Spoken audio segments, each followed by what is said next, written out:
That was good. It's great to see you guys. How many of you guys are having a good day? Yeah, how many of you guys are having a great day? Yeah, hey, we're at church, we're here. It's great days all the way around. It's great to see you guys. Happy Mother's Day to the mothers. Happy Sunday to everybody else. It is great to see you guys, and we're glad you're here to share this with us today. Just real quick, over the last couple months, we've been trying to figure out what we were going to do after our fight series. So we knew that Mother's Day was coming up, and so we talked about some different ideas that we kind of settled on. Let's do maybe a couple weeks on the story of Esther, right? Because she's a woman, and moms are women, and so it kind of fits. So we're excited to do that, and we started to kind of look at it and digest it, and it is an incredible book, and it's an incredible story about God working even when nobody's really paying attention. And I say that for a reason, and the reason is this, because Esther is the only book in the Bible where God is not mentioned. How many of you guys have ever read Esther before? A few of you guys, okay. Well, we're going to read it all today. We're not going to read it front to back because that'd be ridiculous, and it'd be kind of boring, but we're going to do it kind of in an interesting way. But all great stories, all great narratives, whether it's a book, an epic poem, a movie, a video game, whatever it is, all great stories have an element within it that is some kind of pivot point or some kind of turn for the story, where all the momentum is going one direction, and then a moment happens, something happens, and the whole story turns and pivots and goes 180 degrees back the other direction. We see this in movies when you find out who Darth Vader is. It says, "Luke, I am your father." And it's like the whole story's moving one way, and then it totally pivots and moves the other, right? We see this in sports. We see this in real life. Have you guys remember 2011, Game 6, World Series, bottom of the ninth, 2 outs, 2 strikes, and David Freese hits a triple all the way to the wall, turns the whole series. Does somebody remember that? Are we not celebrating that still? And like 3 innings later, hits a home run, three-run home run to win it. You guys aren't? I know Trent remembers that. Come on, Trent. Can you get an amen? Don't amen that. I'm just kidding. It's a baseball game. But moments like that happen in sports. LeBron's chase down block in the finals a couple years ago. Moments like that happen in sports. Moments happen in history where a turn, where a pivot, where an event can totally change the course of human history. It can happen with the assassination of a leader, Franz Ferdinand, that starts a war. It can happen when a bomb is dropped to end a war. Moments that change history, moments that change time, the turn and the pivot are in almost any great story that you've ever heard. There's a turn or there's a moment where the story shifts almost 180 degrees in a different direction. In literary terms, a lot of times it's called an ironic reversal. And when we read Esther, what we're going to see is one of the most amazing ironic reversals that you will ever experience in your life, okay? Now, the way we're going to do this is I'm actually going to start at the beginning, obviously, but I'm also going to start at the end. Because the way Esther is written, around this ironic reversal, or I'll just call it a turn from now, around this turn, Esther completely mirrors itself on the way in and on the way out. The whole book revolves around this turn, and it mirrors itself on both sides, okay? And so that's how we're going to do it. We're going to start at the beginning, we're going to start at the end, we're going to see how it mirrors, and work our way down to the turn. Okay, another couple quick facts about the book of Esther.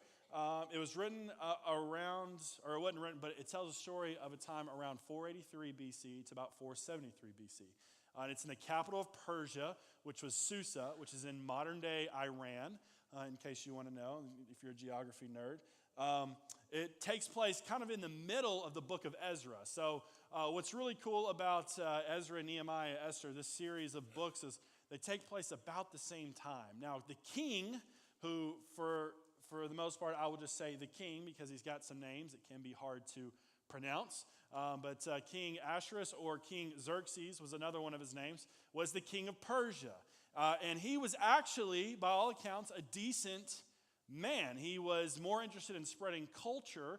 And so he had actually, after the Babylonians had taken the Jews out of Israel, he had actually turned and allowed some of them to go back to rebuild the walls, to begin to rebuild their culture and their community. But he was more interested in spreading the many different cultures around his kingdom so that he could strengthen his kingdom that way. And so he wasn't necessarily a bad guy. He was just the king that happened to be in charge at this time. Now, like I said before, God is never mentioned in this book. You're not going to see his name mentioned at all, which is kind of interesting. It's written almost as an outsider's perspective looking into the story. Okay? It's almost as if somebody on the outside of the story is looking in and seeing all of these amazing things happen, all of these, what they would consider coincidences, happen over and over and over, and they're telling this story not knowing that there's a God who's ordaining all these movements and all these things to happen, right? And so when we read it like that, and we read it with that mindset, then we can look at our own life and say, you know what, there's probably people around us who see the things happening in our life who have no understanding of who God is, and they're seeing amazing things happen in our life because of God, and then we were able to use that as our testimony to share that with them, okay? So we don't know who wrote it, but it appears to be written from the outsider's perspective looking in, okay? So like I said, we are going to look at how it mirrors itself on the way down. So we're going to start, like I said, with the beginning and the end. And in the beginning, we see the king's greatness. In chapter 1, verses 3 and 4, it says this: in the third year of his reign, he gave a feast, the king, for all of his officials and servants, the army of Persia and Media, and the nobles and governors of the provinces who were before him. While he showed the riches of his glory and the splendor and pomp of his greatness for many days, 180 days. This dude liked to party, and he liked to party hard, and he liked to party often. After this 180 days, they had another party for 7 days, okay? I don't know if you've been to any parties lately. I can last maybe 180 minutes at a party before I'm ready for bed, okay? And these guys were partying for 180 days. And this wasn't like, hey, let's go to grandma's house for a lunch, and then we'll go to my aunt's house for dinner, and then we'll go do this. It wasn't like a chill party. Like, he gave a command for everybody to do whatever it was that they wanted to for 180 days. So he is celebrating his greatness for 180 days. And then we're going to see this mirrored at the end of the book when we see Mordecai's greatness in chapter 10, verse 3. And we're going to see how they differ a little bit. For Mordecai the Jew was second in rank to King Ahasuerus, and he was great among the Jews and popular with the multitude of his brothers. For he sought the welfare of his people and spoke peace to all his people. That's the last part of the book. And so at the beginning, we see the king is being glorified. The king is showing off his greatness. And then we see at the end, Mordecai is now second in command, and he is great among all the people. Now, how do we get there? Well, that's what we're going to talk about, is how we got there. Now, I would love to be able to tell you that this book of Esther is like a roadmap for your life. Like, it's like a roadmap, and every little point has something that can apply to your life. I'd love to be able to tell you that. It doesn't. It doesn't do that. There are things that we can take out of it that we can learn to apply to our life, but this is a real story that really happened to a group of people. And so while we can take truths about God out of it, we're not necessarily going to be able to take Esther's life and apply it directly to ours. It's not going to work.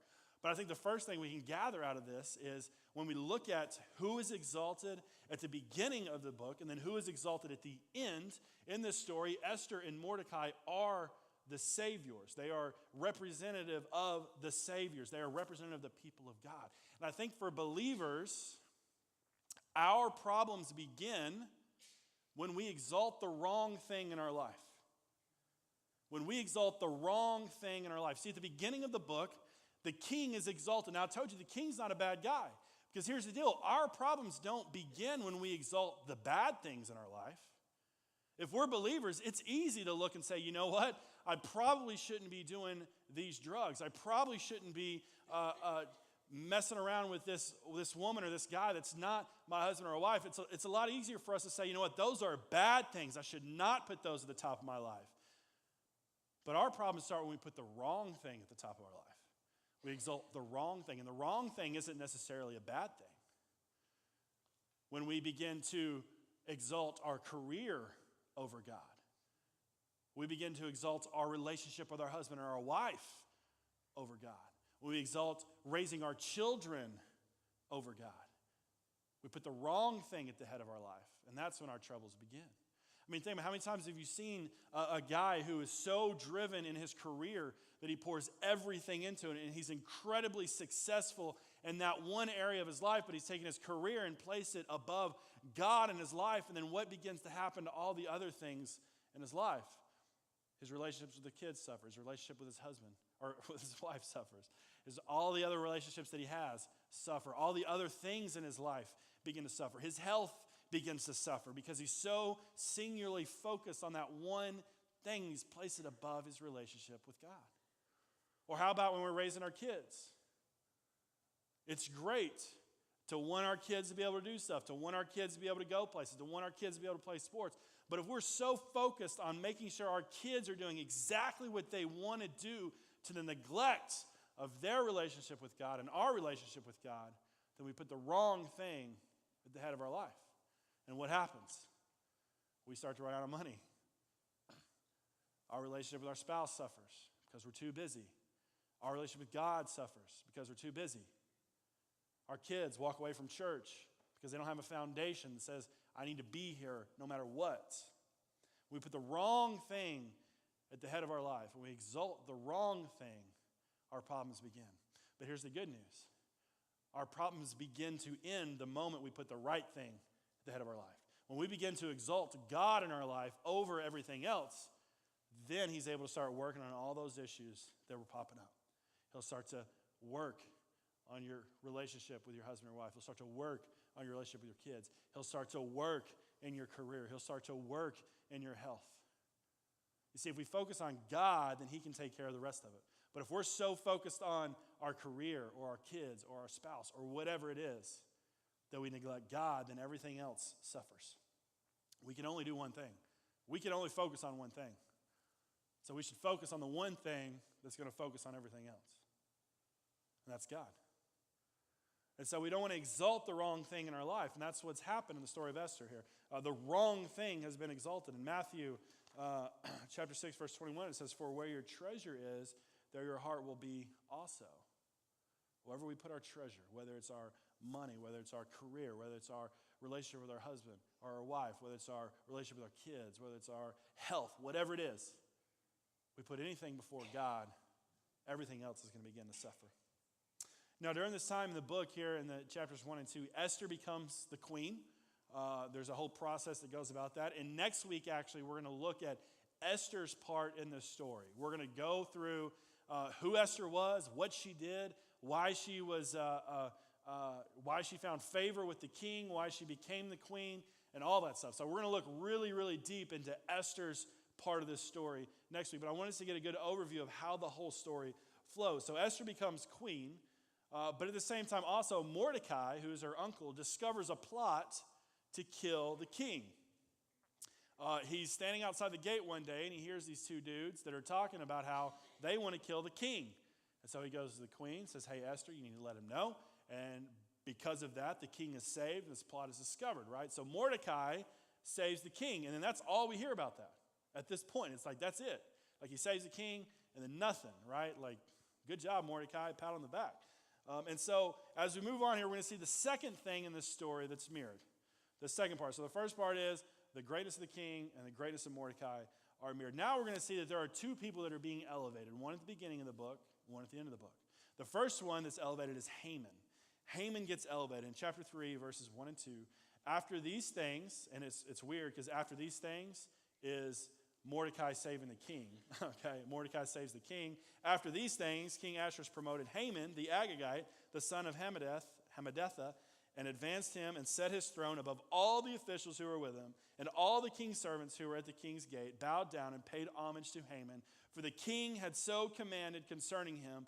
But Mordecai did not bow down or pay homage. Now, there's a couple of reasons for this. One, Mordecai was a Jew, and he wasn't going to bow down to any mortal man at all.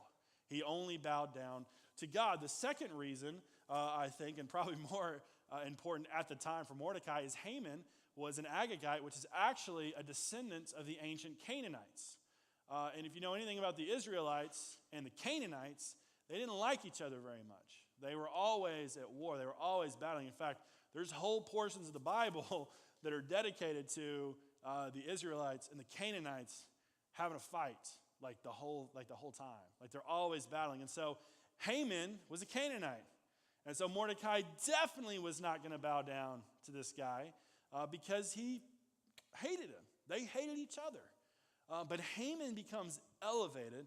Mordecai refuses to bow down for those two reasons at the beginning of the book. Now, at the end of the book, we're going to see that Mordecai becomes elevated. In chapter 8, verse 15, then Mordecai went out from the presence of the king in royal robes of blue and white with a great golden crown and a robe of fine linen and purple, and the city of Susa shouted and rejoiced. So Haman is elevated at the beginning. Mordecai is going to be elevated at the end. Now, how did we get there? Let's keep moving. The third thing that we're going to see mirrored is a decree. There are two decrees that go out, one at the beginning of the book, one at the end of the book. The first one is Haman's decree to kill the Jews. Now, Haman goes out and he sees that Mordecai won't bow down to him. He knows that he's a Jew. He knows that he doesn't like the Israelites because of their history. And so he decides, I'm second in command. I'm going to get the king to make a decree that all the Jews are going to be wiped out. And so that's what it says. In 3:13, letters were sent by couriers to all the king's provinces with instructions to destroy, to kill, and to annihilate all Jews. This guy was not messing around. Young and old, women and children, in one day, the 13th day of the 12th month, which is the month of Adar, and to plunder their goods. Now, to decide the day, they actually cast some die, right? They took some dice, they rolled them. They kept rolling them. And they landed on this day, the 13th day of the 12th month. Now, those die are actually called Pur. Now, if you know, how many of you guys know of the Jewish holiday of Purim? You guys, anybody know Purim? Anybody seen that movie, Home for Purim? It has nothing to do with Purim at all, but it's a funny movie. But so that comes from this idea of them rolling these dice that were called Pur. And so they kind of actually took what was meant to be their downfall, and they made it a holiday. And this is going to be a little bit of a theme throughout the whole book here. The Israelites and God taking what was meant for their destruction and kind of making it their own, and now it's their own to do what they want with. So Purim came from that, okay? So that was sent out to all the provinces that all the Jews would be killed. That's the decree that went out in chapter 3. Now we're going to see that in chapter 8, there's going to be another decree that goes out. But here's the deal, guys, and this is what we need to understand. The Jews were the people of God. They were protected by God. They were supposed to be in relationship with God. And still, this decree went out to destroy them. And here's what we got to understand, that as believers, there are times in our life when our enemy is going to be elevated and is going to be given the freedom to come after our life. He's going to be given the freedom to come after our life. He's going to be given the freedom to come after our church. And it's not because we're doing anything wrong. It's not because we're doing anything right. It's just because he's the king of this world. He's been given dominion over this earth. And the only protection we have is the hand of God. And there are times when, for whatever reason, God decides that we should be tested. And our enemies are able to rise against us. And what we need to understand is that when Satan attacks us, Satan, he comes at us hard. That's why when we feel attacked, we feel overwhelmed, because he's coming as hard as he possibly can, because he knows this may be his only chance to get any type of foothold in our life. There are times when the enemy rises against us. But when the enemy rises against us, we can remember the promises of God and know that God's got our back. In 1 Peter 5:8-10, it says, be sober-minded, be watchful.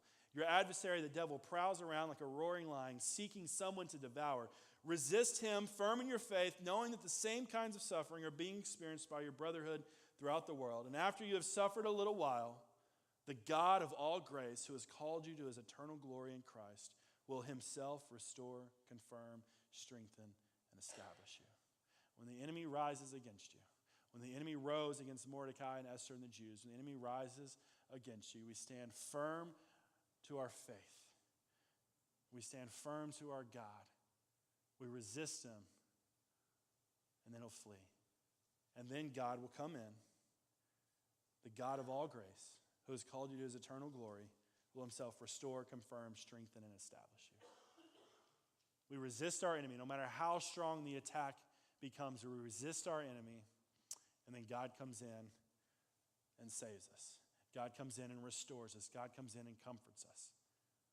Don't be surprised when your enemy rises against you. You can't be surprised by that because it's going to happen. But when it happens, resist him and stand firm and allow God to work in your life. So Haman sends out this decree to kill the Jews at the beginning of the book. Now in chapter 8, we're going to see that Mordecai is wanting to send out a decree to change that, but it's discovered that the king cannot revoke a decree that he has written down and passed out. Like it's against the law for the king to change what he said. No flippy floppies on that. The king cannot change his mind once his mind has been made up. And so they have a little bit of a problem, right? So this is what they do. Instead of just revoking the old decree, this is what Mordecai does. Mordecai writes a decree and has the king put it out. It says, chapter 8, 11 and 12, it says, saying that the king allowed the Jews who were in every city to gather and defend their lives, to destroy, to kill, and to annihilate any armed force of any people or province that might attack them, children and women included, and to plunder their goods on one day throughout all the provinces of the king. So we see Haman's decree to destroy the Jews is mirrored by Mordecai's decree that the Jews will be saved and the Jews can fight those who attack them. The fourth thing we're going to see here that is mirrored is that Esther and Mordecai have to build these plans. Once they learn of the decree of Haman, they have to plan, how are we going to save our people? And then before the decree can go out for Mordecai, they have to plan, what are we going to do now to reverse the original decree? And so this is what happens. They make a plan. They have to plan. And so this is what happens. They get together, and Mordecai says, hey, you need to go to the king and get him to reverse the decree. This is the beginning of the chapter. And Esther says, I can't do that because if I go before him without being called, that is illegal and I will be put to death. Like I can't go before him because I will be killed if he doesn't call me before him. And so Mordecai spends a little time encouraging her, and we'll cover a lot of this next week. But he encouraged her. And so this is what Esther says. It's an incredible verse in the Bible. In chapter 4, verse 16, it says, go, gather all the Jews to be found in Susa, and hold a fast on my behalf. And do not eat or drink for 3 days, night or day. I and my young women will also fast as you do. Then I will go to the king, though it is against the law. And if I perish, then I perish. And I'm like, wow. She was willing to go before the king with the understanding that if I perish, I perish. I mean, that's like legendary status right there. She was a hero. She was brave. She went before the king when she wasn't supposed to, even though it might cost her her life. Now we're going to contrast that to after the turn. And here's the thing. The first thing is allergies are awful. The second thing is this. When Esther and Mordecai are planning before the turn, right, before this turn that we've been talking about, which happens in chapter 6, when they're planning before the turn, their plans are made out of fear. Their plans are made out of desperation. Their plans are made knowing that if God doesn't act, that they will be destroyed.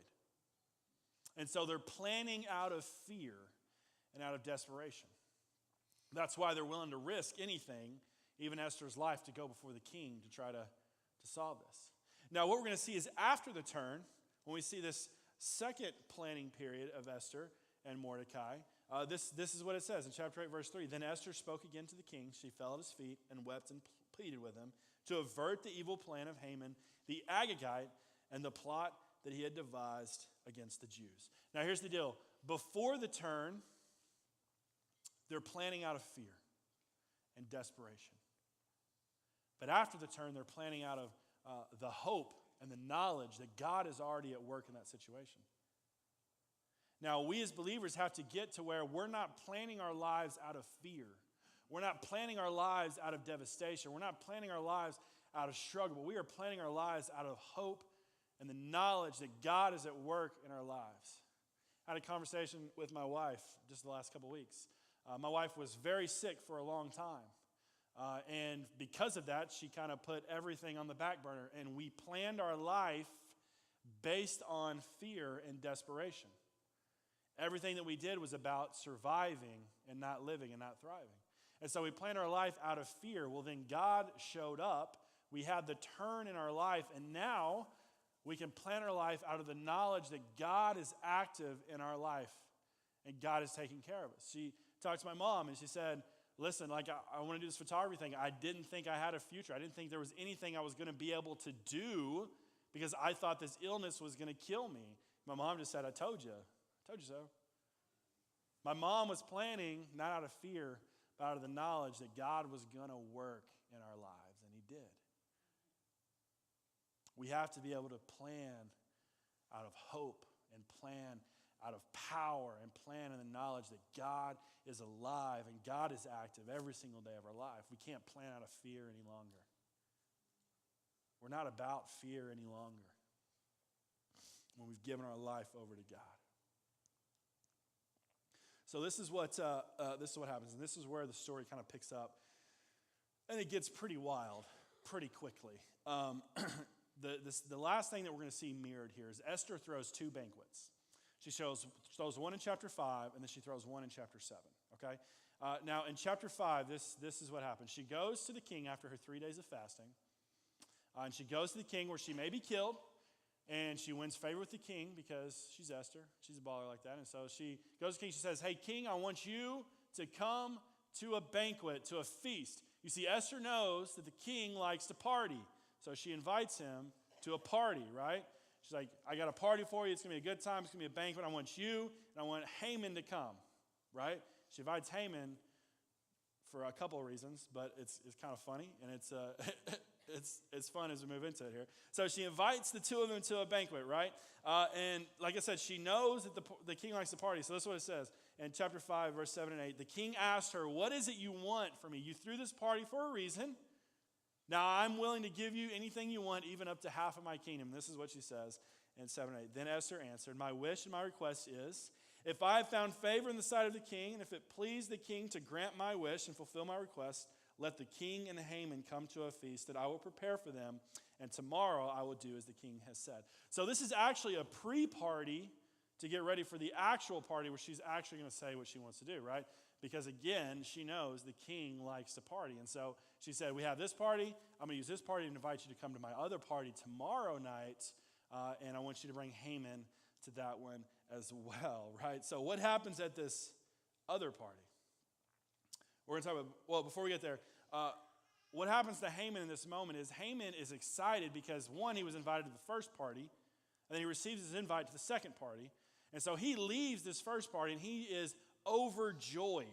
He is incredibly joyful. He goes home to his wife and says, you'll never believe what happened. He's like, I got invited to this party with the king and the queen, and then they're throwing another party, and I'm going to that one, and it's going to be just me and just the king and just the queen. Surely I have found favor in their eyes. And he's so excited, and he's like, I'm going to be able to get whatever I want. He goes ahead and creates a plan to kill Mordecai, the Jew that he hates, and he has a spike built, a giant spike built and stuck in the ground, prepared to kind of impel Mordecai right on top of it.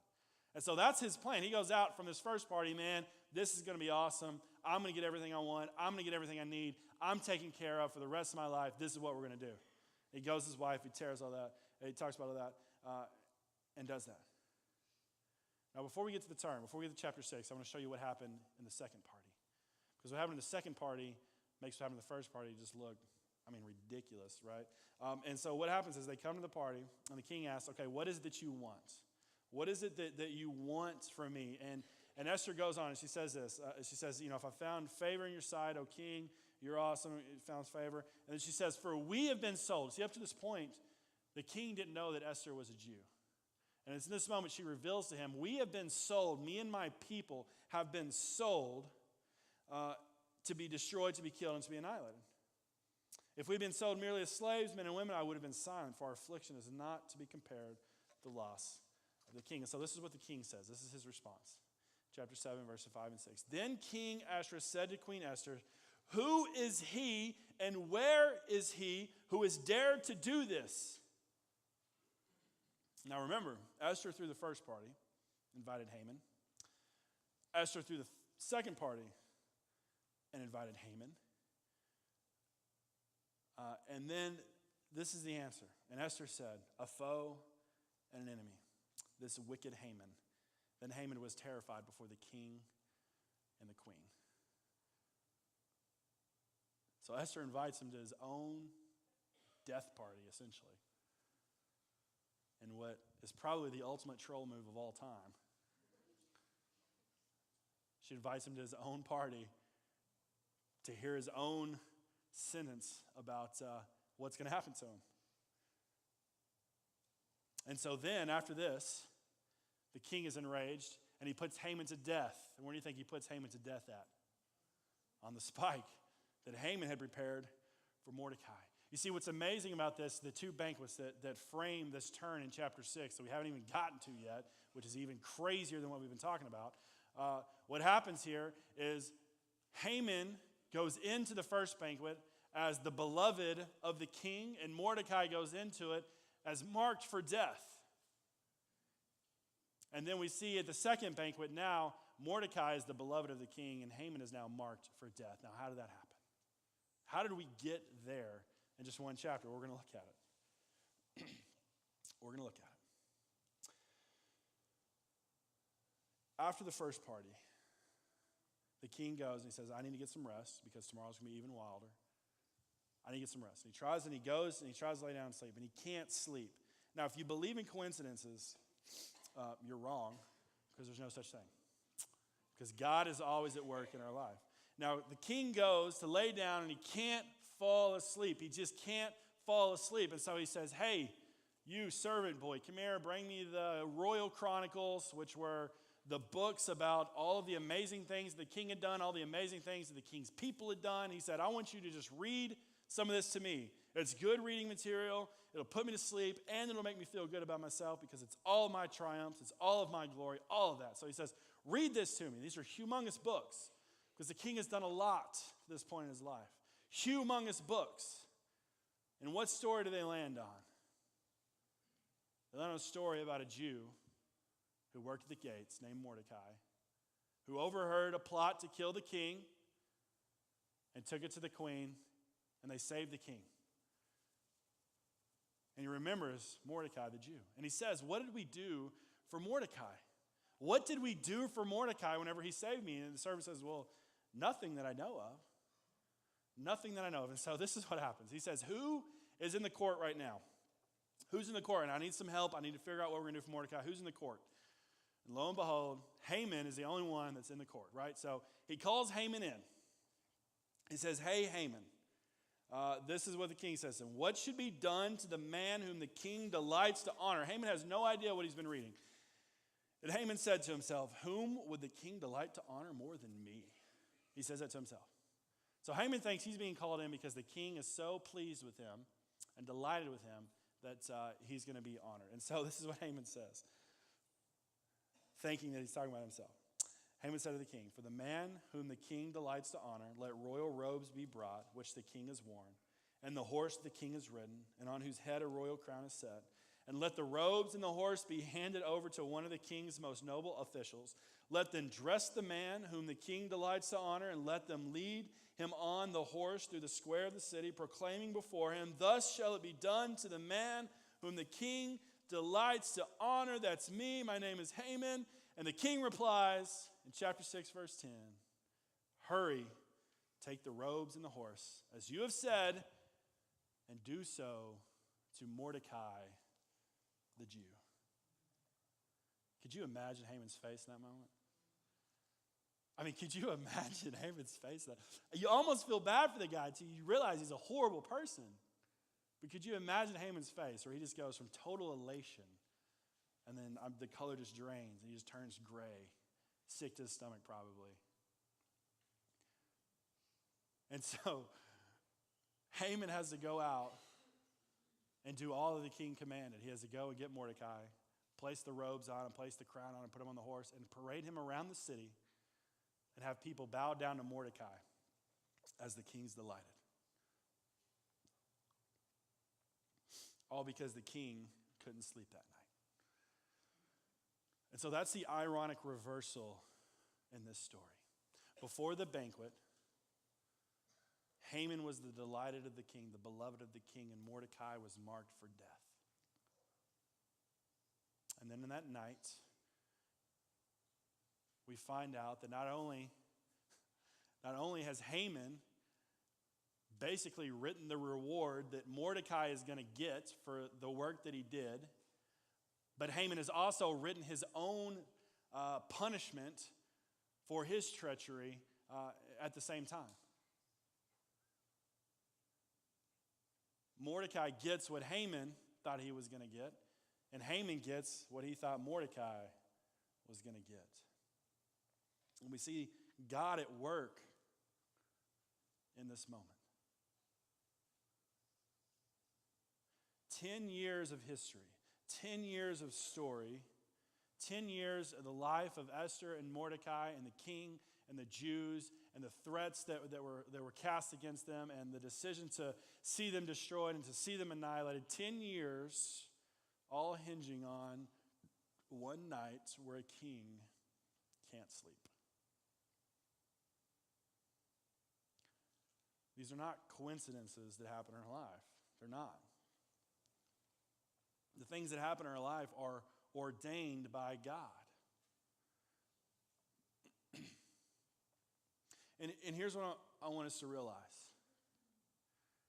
Here's what I want us to realize, that when we're on it's not up there, but when we're on the first side of this mirror, before the turn, when we're living our life over there, it can be dark.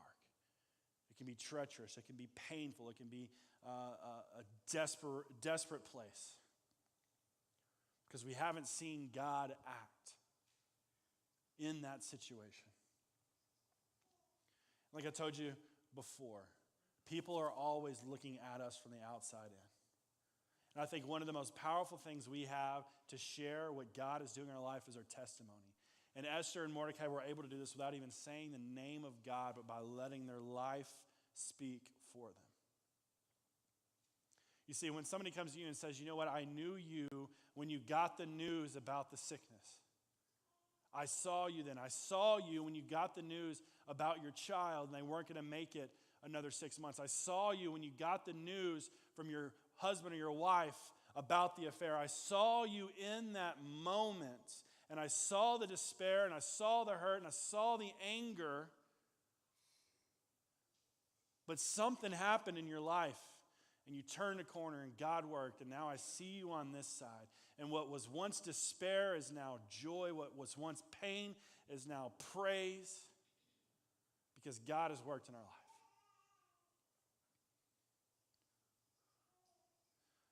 When we're in those dark moments, when our enemy has risen against us, when everything seems to be going wrong, we can remember the promises of God.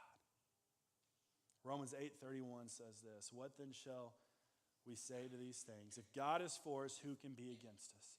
And if God is for us, what can be against us?" The answer is nothing. If God is for us, then no one can stand against us. They may come after us for a time, they may come after us for a moment, but for eternity, they cannot stand against us. Now, what we have to understand is that as believers, a lot of times we'll find ourselves on the downslope side of this story where everything is bad and everything is difficult and everything is hurting. And what we have to remember is that God has already acted in our life. The turn has already come for humanity, and it came in the form of the cross. The greatest reversal in history. And it happened for us. It's happened in our life. And we can know the promises of God and believe the promises of God, that if God is for us, then no one can be against us.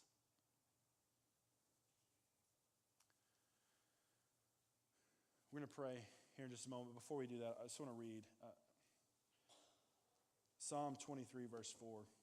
I think anytime we talk about the painful places, anytime we talk about the hurt, it's good to go back and see the promises that were laid out. In Psalm 23, verse 4, it says, "Even when I go through the darkest Valley, I fear no danger, for you are with me. Your rod and your staff, they comfort me. It doesn't matter where I go. It doesn't matter what I'm struggling with. It doesn't matter what I'm dealing with. I know that my God is with me. And I think too many times in our life, we forget about the spiritual aspect of it. I think too many times in our life, we see the struggle and we see the hurt and we see the pain and we say to ourselves, I'm going to push through this. I'm going to overcome this. I'm going to do what needs to be done. I'm going to get over this sickness. I am going to work and I'm going to repair this broken relationship. I am going to do the things that need to be done. And we forget about God. We can't forget about the spiritual aspect of all of this. Sometimes it's not enough for you to just want to get through it. Sometimes it's not enough for you to just want to get over it. Sometimes you don't have the strength to push through. Sometimes you don't have the willingness to push through. Sometimes you don't have the patience to push through. But we can trust that God is going to take care of us, that God is going to walk with us. And even though we're in the valley of the shadow of death, we can fear no evil, for God is with us. Let's pray. Heavenly Father, thank you for today, God. God, we thank you that you are great, God, that you are mighty. God, we thank you that you are active in our life, that you did not set us here and set us on a path and make us figure it out on our own, God, but you are active in every single moment of our life, God. We thank you for that. We thank you that you watch out for us, that you watch over us. And even though we struggle, and even though we hurt, even though there's times when we despair, even there's times when we feel like, God, you're not there, I can't see you, God, we know beyond a shadow of a doubt that you are still there, and we thank you for that, God. I pray that you would give us the strength to be faithful to you, that you would give us the strength to look to you, that in those moments of hardship, those moments of struggle, those moments of hurt, God, that we would turn our eyes to you and trust that you've got us. God, you are so great. God, you are so good. You've done so many amazing things, not only in the history of Israel, but God, in the history of my life, in the history of the lives of the people here, God. So many stories to be told about your goodness and about your greatness, God. And we call on that today. Help us remember. Help us be encouraged no matter what's going on in our life. That's going to lead us in a song for just a moment.